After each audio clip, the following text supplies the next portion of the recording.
ప్రజల సమస్యల పరిష్కారానికి ఏలూరు జిల్లా కలెక్టరేట్లోని గోదావరి సమావేశ మందిరంలో ప్రజా ఫిర్యాదుల పరిష్కార వ్యవస్థ కార్యక్రమాన్ని నిర్వహించారు. జిల్లాలోని వివిధ ప్రాంతాల నుంచి ప్రజలు విచ్చేసి అధికారులకు వినతులను సమర్పించారు. జిల్లా కలెక్టర్ వెట్రిసెల్వి, జేసీ ధాత్రిరెడ్డి, డిఆర్ఓ విశ్వేశ్వరరావు, ఏలూరు ఆర్డీఓ అచ్యుత అంబరీష్ తదితరులు ప్రజల నుంచి వినతులు స్వీకరించారు. స్వీకరించిన అర్జీలను సంబంధిత శాఖలకు అధికారులు అందజేశారు. అర్జీల పరిష్కారంలో పారదర్శకత ఉండాలని, నిర్దిష్ట కాలంలో పరిష్కరించాలని అధికారులను కలెక్టర్ ఆదేశించారు. ప్రభుత్వ నిబంధనల మేరకు అర్జీలన్నీ పరిష్కారమయ్యాయని, కుటుంబ, ఆస్తి, సివిల్ తగాదాలు, కోర్టు కేసులకు సంబంధించినవి తప్ప మిగతావన్నీ నిర్ణీత కాల వ్యవధిలో జిల్లా, మండల స్థాయి అధికారులు పరిష్కరించారని వివరించారు. పీజీఆర్ఎస్లో నమోదైన అర్జీలను సమర్థంగా పరిష్కరించడం కోసం జిల్లా స్థాయిలో ఆడిట్ బృందాలను ఏర్పాటు చేసినట్లు తెలిపారు.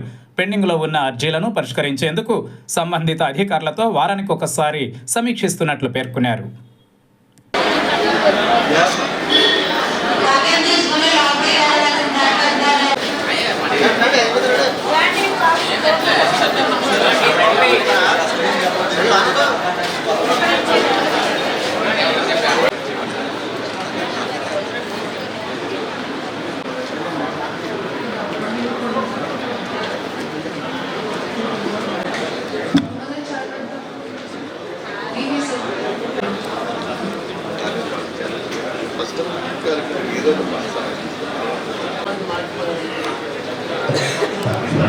DO, District Education Officer.